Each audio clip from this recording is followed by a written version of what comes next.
Okay, on example 5, we need to factor the denominator of our second fraction.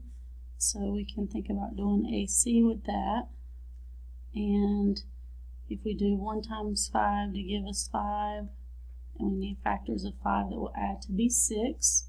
So that's going to be 1 and 5. We can do the shortcut. So this is really, let me just rewrite this.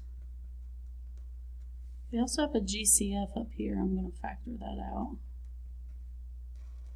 So we can rewrite this as x plus 1, x plus 5 with our shortcut. So then let's think about our least common denominator. So we have x plus 5, we need an x plus 1, and then we have x plus 5 again, and we don't have to rewrite that. So we need an x plus 1 with this denominator, which means the top has to have x, x plus 1. And then we need nothing here because it looks like our least common denominator. So now that we have a common denominator, I'm going to look at the top. So I have x minus 1 times x plus 1 minus 5 times x plus 1. All that over x plus 5, x plus 1. So then we're just going to start simplifying. So I'm going to FOIL this. So we're going to have x squared. Outer would give us 1x, inner would give us negative 1x, so those would go away. Our last would be negative 1. Here we're going to distribute this negative 5. So you're going to have minus 5x minus 5. All that over x plus 5, x plus 1. And then combine like terms, so we have x squared minus 5x, negative 1 minus 5 would be negative 6. So then we're going to see if we can do AC here. So 1 times negative 6 is negative 6. We need factors to add to negative 5. So that would be negative 6 positive 1. So this is going to be x minus 6, x plus 1. Over our denominator. We can then cross out common factors.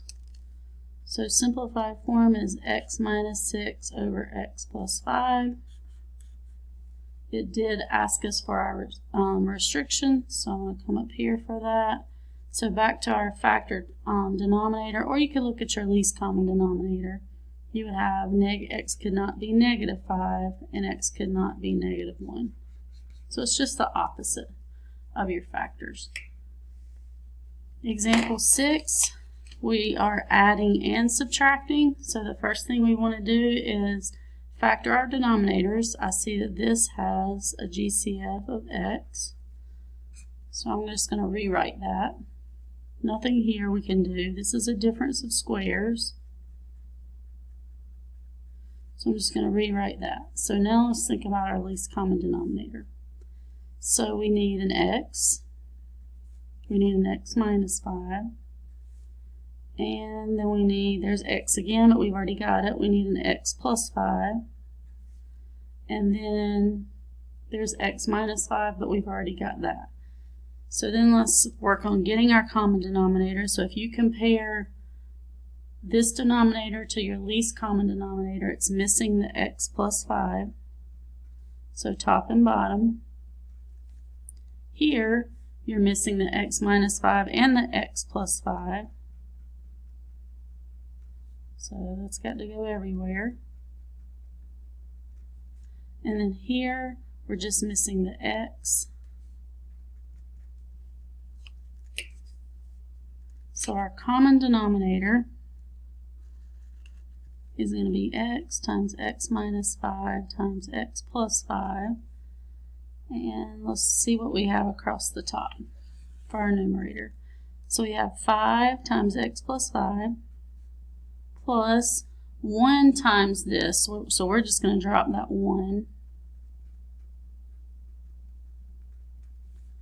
minus 4x, basically.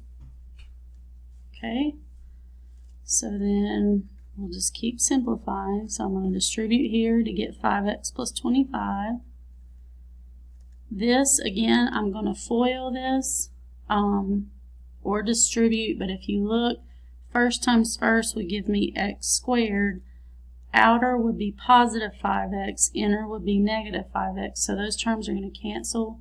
So then we have negative 5 times positive 5, so minus 25, and then minus that 4x over our denominator. So we have, let's write it in descending order, x squared, and then 5x minus 4x is going to be just 1x. And then these guys have opposite signs, so they're going to go away.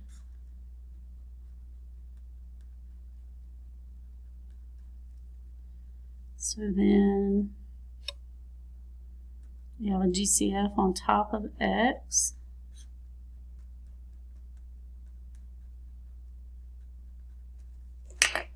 Our two x's are going to cancel out. So our final answer is going to be x plus 1 over x minus 5x plus 5. And it did ask for restrictions, so I'm going to look at either LCD or your common denominator here. So this piece could not equal 0, so x could not equal 0. Here, this could not be negative, this could not be positive 5, because 5 minus 5 would be 0. And then this could not be negative 5. So there's our restrictions.